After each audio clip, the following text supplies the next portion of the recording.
Bom dia, igreja! Que Deus abençoe você. Hoje é dia 19 de julho de 2020. Hoje é domingo, um dia abençoado para você e toda a sua família. Eu espero que Deus derrame sobre a sua casa a sua misericórdia, a sua graça e a sua paz. Que pena que é domingo e a gente não pode se encontrar, a gente não pode se abraçar, apertar as nossas mãos, a gente não está podendo estudar junto a palavra de Deus. Enfim, é pena que a gente não possa se reunir. Na verdade, nós gostaríamos, eu até esperava que já nesse domingo nós pudéssemos nos encontrar. E mesmo com máscara, álcool gel, lavar as mãos com água e sabão, tendo assim um distanciamento social dentro do templo da igreja, que é na realidade aquilo que eu defendo para a nossa cidade, o distanciamento social. A gente tem visto muita gente sendo contagiada exatamente dentro de casa, porque alguns saem, quando voltam, pegam as pessoas que estavam em casa doentes. Então é preferível que a gente possa ter distanciamento social ao invés de isolamento social. Mas estamos torcendo para que o nosso prefeito possa voltar atrás e nesta quarta-feira nós possamos, em nome de Jesus, já nos reunir. Estamos nos preparando para isso, ok? Eu gostaria de ainda pedir a você que, se você ainda não se inscreveu em nosso canal, que você possa se inscrever. Nós estamos chegando ao número 300. Até agora há pouco, somavam 295 pessoas inscritas em nosso canal. É um bom número, eu reconheço. Mas eu gostaria e precisamos alcançar 1000 pessoas inscritas para que possamos ter nossos cultos transmitidos ao vivo pelo YouTube. É uma esperança que nós temos. Contamos com a tua ajuda. Hoje nós queremos fazer a meditação de domingo pela manhã. Gostaria de convidar você a refletir e a meditar em 2ª carta de Paulo aos Coríntios, capítulo 10, versículos 4, 5 e 6. Nós vamos falar sobre o tema Armados em defesa da pátria. Estranho esse negócio. Será que vão deixar a gente passar no YouTube aí? Hein? Eu espero que sim. Não sai daí não, daqui a pouquinho eu explico para você, tá bom?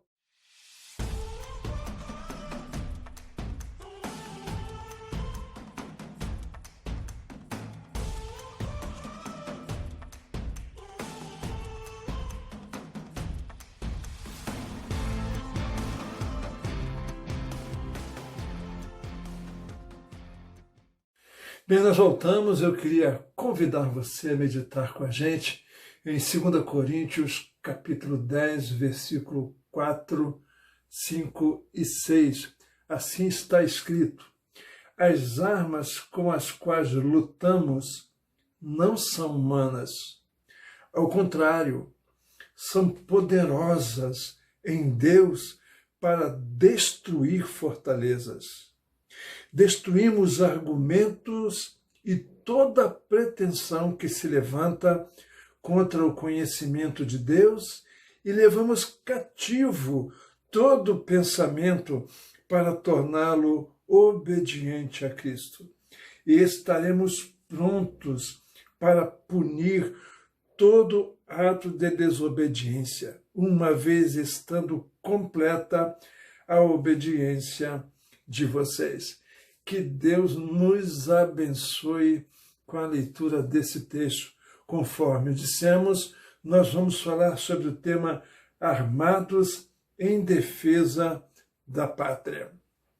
A situação do apóstolo Paulo para com os coríntios era mais ou menos essa que eu vou contar para você.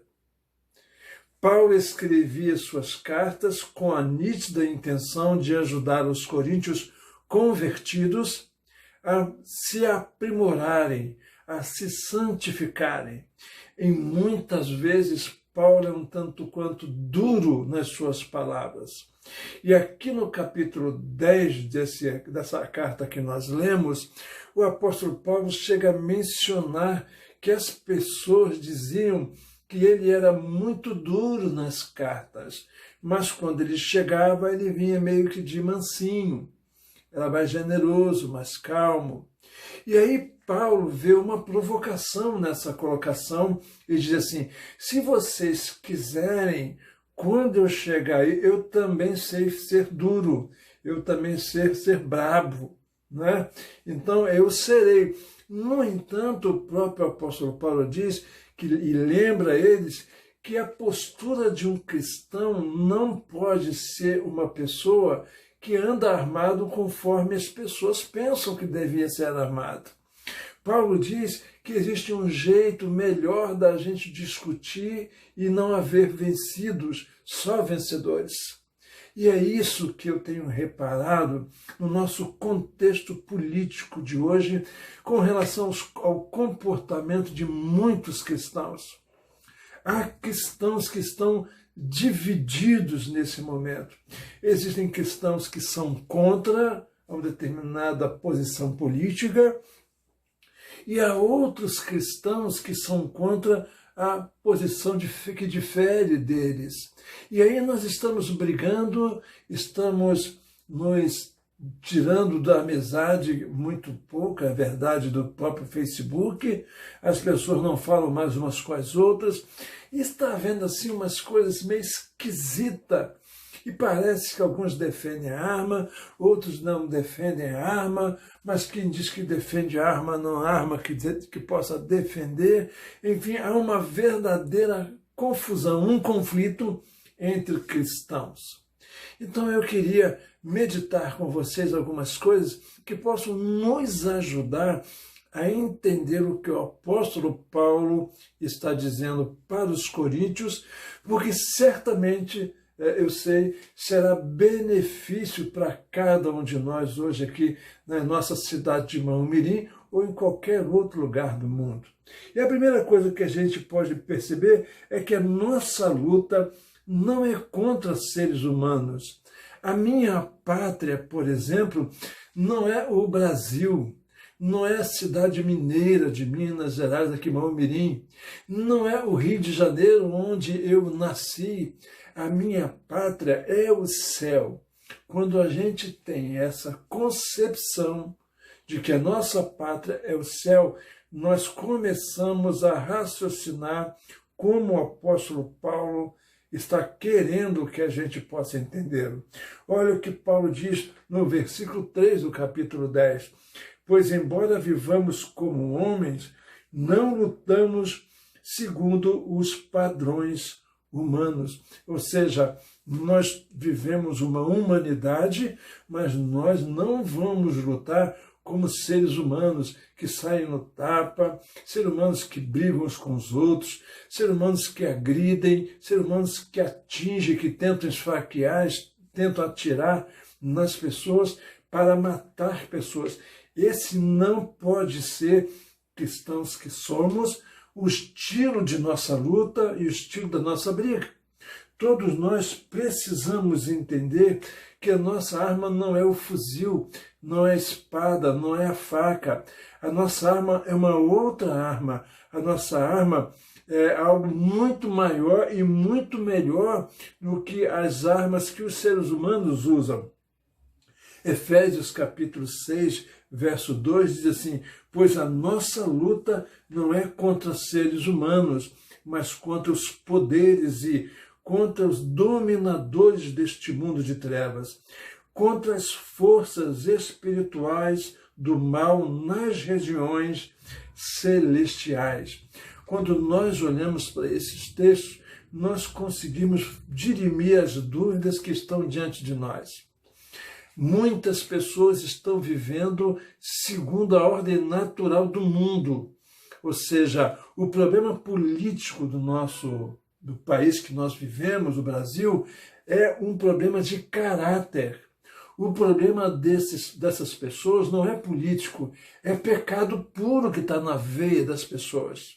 Então eu não posso lutar contra o pecado da maneira natural da humanidade, com ofensas, com agressões, com boicotes.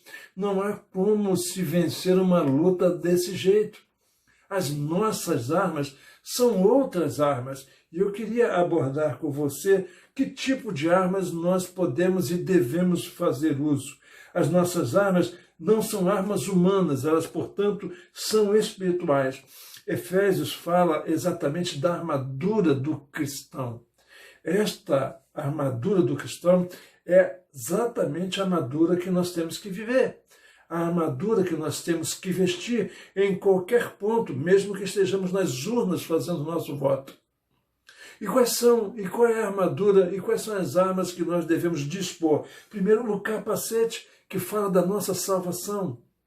Verdade, nós temos a convicção que nós somos cidadãos do céu. Nós estamos aqui para abençoar o lugar que nós residimos, o lugar que nós moramos, seja Rio de Janeiro, seja Maumiri, seja qualquer lugar do mundo. Nós precisamos usar como objeto de ataque e defesa a palavra de Deus, que é a espada da armadura. A Bíblia é algo que penetra até a profundidade da divisão de alma e espírito.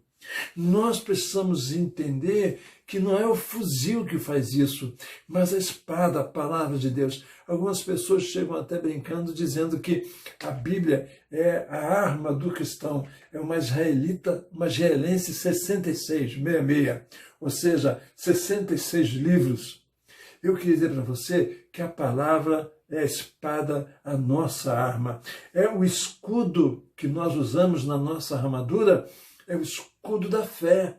Ou seja, eu não posso permitir que alguém me roube o escudo da fé. A fé é algo que tem que ser inabalável na minha vida. Eu preciso trabalhar com essa ideia. O cinturão que eu uso não é o meu colete à prova de bala, mas é a verdade. Quando nós estamos com a verdade, certamente nada poderá nos deter. A mentira ficará chocante. As pessoas vão logo perceber que é uma mentira. Se eu falo a verdade, eu estarei sendo defendido por ela.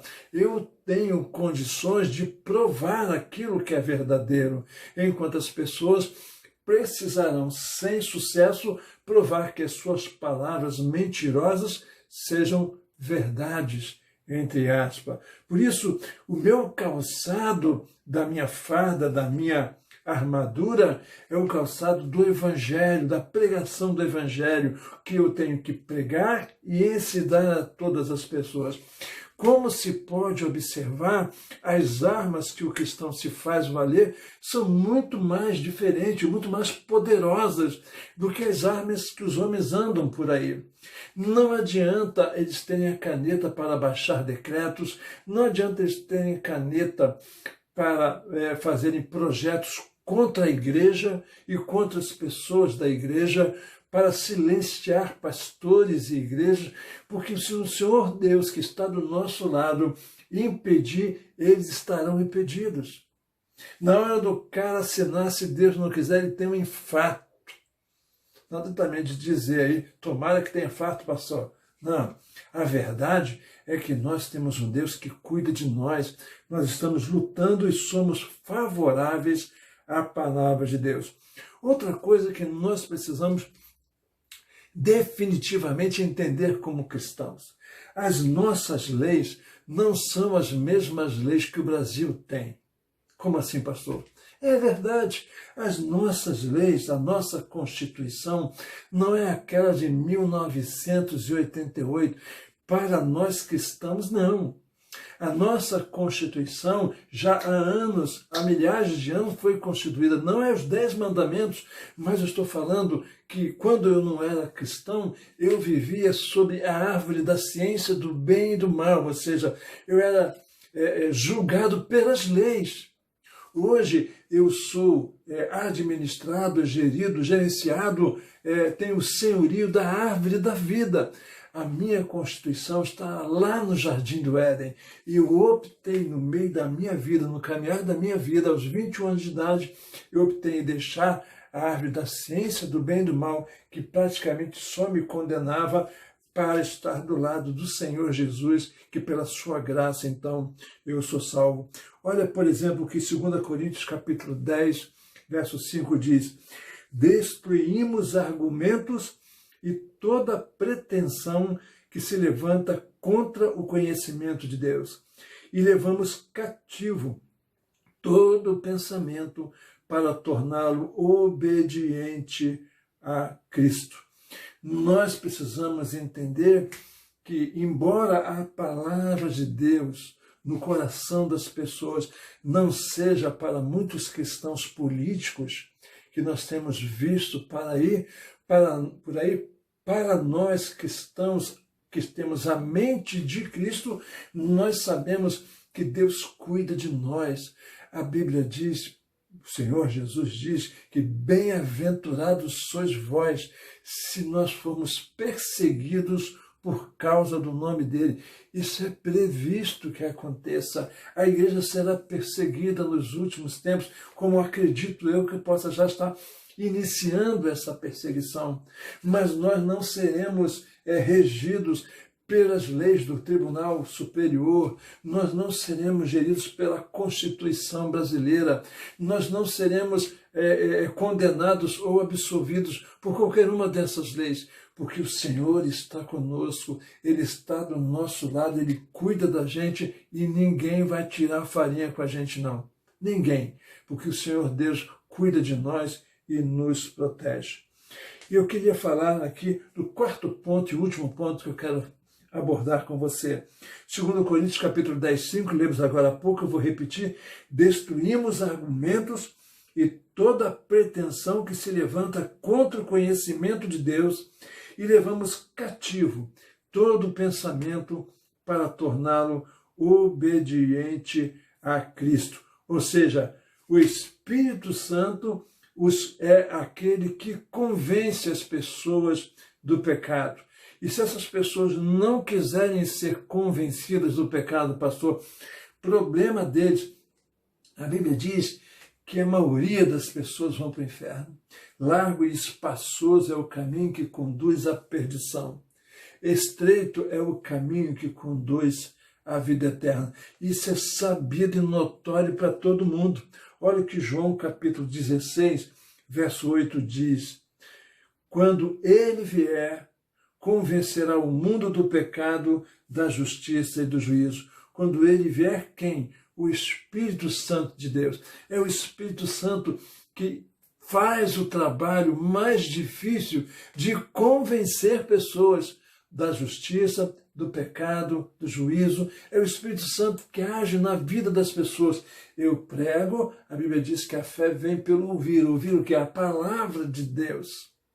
Então eu não tenho que me preocupar para que cada pessoa num posicionamento político possa entender o que é certo ou fazer o que é certo. O nosso prefeito e todos os outros prefeitos, se não quiser ou se quiser prejudicar as igrejas, ele se verá com o próprio Deus. É verdade. É Deus quem vai julgar cada um de nós, vai julgar a ele também. Vai julgar os governadores, o presidente. Não fiquem eles pensando que isso vai ficar impune. Aqueles que se aproveitaram de oportunidade para superfaturar, para ganhar horrores e ganhar o mundo inteiro deles, perderão o mundo inteiro, perderão especialmente a sua alma para toda a eternidade. Ah, esse mundo não sabe que eu estou armado com essas armas do Senhor Jesus, com a vitória que me é certa na minha vida pessoal. E se eu não pregar este evangelho, aí vem uma complicação para mim. Eu vou ter que dar conta dessa pregação. Eu vejo muitos cristãos que estão armados, mas parece que eles não carregam a sua arma para fora, para a rua. Andam desarmados por aí. Necessidade que se faz de pregar o seu evangelho, mas eles não levam a sua palavra. Eles não levam a sua israelense 66 livros. Eles simplesmente deixam de pregar. Cada um que se vire na cabeça de alguns cristãos. Eles não estão nem aí para as pessoas que querem ou as pessoas que não querem aceitar Jesus. É bem verdade que muitos, a maioria, não vai aceitar. Mas eu não estou dispensado de pregar o evangelho para essas pessoas. Olha o que Ezequiel, capítulo 3, versículo 18 diz. Olha só, presta atenção, meu irmão que não quer pregar o evangelho. Presta atenção, minha irmã. Presta atenção, pastor. Presta atenção, presbítero, diácono. Seja você quem for, que você que se intitula cristão. Presta atenção. Ezequiel 3,18. Quando eu disser a um ímpio que ele vai morrer, e você não o advertir, nem lhe falar para dissuadi-lo dos seus maus caminhos e salvar a vida dele, aquele ímpio morrerá por sua iniquidade. Para mim, porém, você será responsável pela morte dele. Eu vou repetir, vale a pena repetir. Quando eu disser a um ímpio que ele vai morrer, e você não o advertir, nem lhe falar para dissuadi-lo dos seus maus caminhos e salvar a vida dele, aquele ímpio morrerá por sua iniquidade. Para mim, porém, você será responsável pela morte dele. Eu sou responsável pela pregação do evangelho. Eu preciso, de alguma maneira, lutar para que eu possa ter acesso às pessoas e para falar do amor de Deus a essas pessoas. Eu não posso conseguir fazer isso só aqui dentro de casa com os nossos vídeos. Eu preciso ter o contato, as pessoas precisam me ouvir, eu preciso conversar com elas e preciso ter o retorno de cada uma delas. Por isso, quando sou impedido de pregar o evangelho, eu fico preocupado com o nosso prefeito, com o nosso governador, com o nosso presidente. Presidente não, porque ele não mandou ninguém ficar em casa. Mas prefeitos e governadores, os senhores estão passando por um crivo terrível na vida de vocês. Eu não queria ser prefeito, eu não queria ser governador, porque numa hora como essa, os senhores passarão por muita dificuldade se estiverem cedendo a ouvidos de pessoas que não gostam do evangelho e rejeitam o cristianismo. Olha o que Paulo fala também em 2 Coríntios 10,6, por isso nós estaremos aptos a enfrentar o grande e glorioso dia do Senhor, gente. Olha só, 2 Coríntios capítulo 10, verso 6 diz assim, e estaremos prontos para punir todo ato de desobediência, uma vez estando completa a obediência de vocês. Obediência a Cristo. Deixa eu dizer uma coisa para vocês. Toda vez que eu prego o evangelho, toda vez que eu exorto, todas as vezes que eu aviso, olha, toma cuidado, isso não é o caminho que você deve seguir. Olha, sai desse mundo de pecado, sai desse adultério, sai dessa fornicação, sai desse tipo de consumo de droga que você está. Deixa eu dizer uma coisa para você. Eu não tenho a pretensão de te convencer, porque sei que quem convence cada um de nós é o Espírito Santo de Deus. Mas eu estou certo, como Paulo acabou de dizer aqui, que nós vamos estar seguros de que demos o nosso recado. E se você quis ouvir, muito bem. Se você não quis ouvir, você dará contas a Deus. E eu não sou responsável. Não será o seu sangue não será requerido de minhas mãos.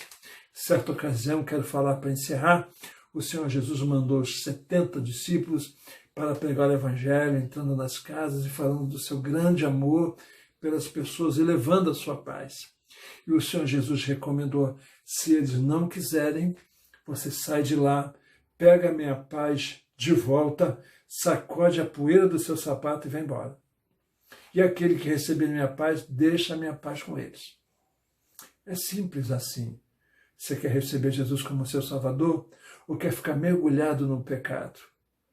Quer viver namorando pessoas do mesmo sexo? Outro dia vi no Facebook uma menina namorando outra menina, os beijos na boca, e as pessoas gostam. Isso aqui é liberdade, não é não. Isso é escravidão do pecado. Por isso eu queria te advertir. Entrega o teu caminho a Deus. Permita que Ele possa transformar a sua vida, porque o Espírito Santo de Deus quer transformar use as armas que Deus nos deu, ok? Que é a pregação da palavra, a defesa do escudo do Evangelho, a pregação do Evangelho, o ensino do Evangelho. Deus abençoe você, Deus cuide da sua vida, em nome e por amor de Jesus. Vamos orar? Senhor, nós queremos nesse momento te agradecer pelas armas que tu nos dá para lutarmos neste mundo espiritual. Te agradecemos, ó Deus, porque temos a nossa fé em teu Filho amado Jesus. Te agradecemos pela verdade. Te agradecemos, ó Deus, porque nós temos a salvação em Cristo Jesus. Muito obrigado porque a tua palavra para nós é aquilo que nos escuda, aquilo que protege a cada um de nós, aquilo que nos ajuda a nos defender e atacar o maligno quando ele se posiciona contra nós. Muito obrigado, Deus, pela capacitação, porque nós estamos felizes em saber que nós sabemos o que estamos lutando e o que estamos fazendo. Queria te pedir, a Deus, que tu abençoe o nosso prefeito, abençoe o nosso governador, nosso presidente, para que eles sejam abençoados por ti, para que eles tenham a tua sabedoria e coragem, Senhor Deus, para tomar decisões certas. Abençoa, Pai, as pessoas que estão inscritas no nosso canal, aquelas pessoas que não são inscritas também. Deus, abençoa esse teu povo, abençoa essa gente que tanto carinho tem tido conosco. Pai, abençoa com cura, ó Deus, aqueles que estão internados ou estão em casa do Covid-19. Abençoa, Deus, os médicos, os policiais, as nossas forças armadas. Senhor, abençoa o teu povo. Abençoa, Pai de amor. Tem misericórdia dos que estão doentes por outra enfermidade. Oh Deus, como tem gente doente de outras enfermidades, gente que está em depressão, gente, ó Pai, que está com síndrome do pânico. Senhor, tem misericórdia das pessoas que estão oprimidas. Em nome de Jesus, tem misericórdia. Abençoa, Deus, a tua igreja espalhada pela terra, que nós possamos ter mais liberdade ainda, ó Deus, ou voltarmos a ter plena liberdade quando tínhamos antes de pregarmos o teu evangelho e fazermos a tua obra. Nós oramos, ó Deus, agradecidos, em nome de Jesus. Amém e amém. Deus abençoe você e mais uma vez me perdoe. Se você ainda não se inscreveu, inscreva-se em nosso canal. Queremos levar esse evangelho a muito mais pessoas todos os dias pela manhã. Deus abençoe você e até amanhã, segunda-feira, se Deus assim o permitir.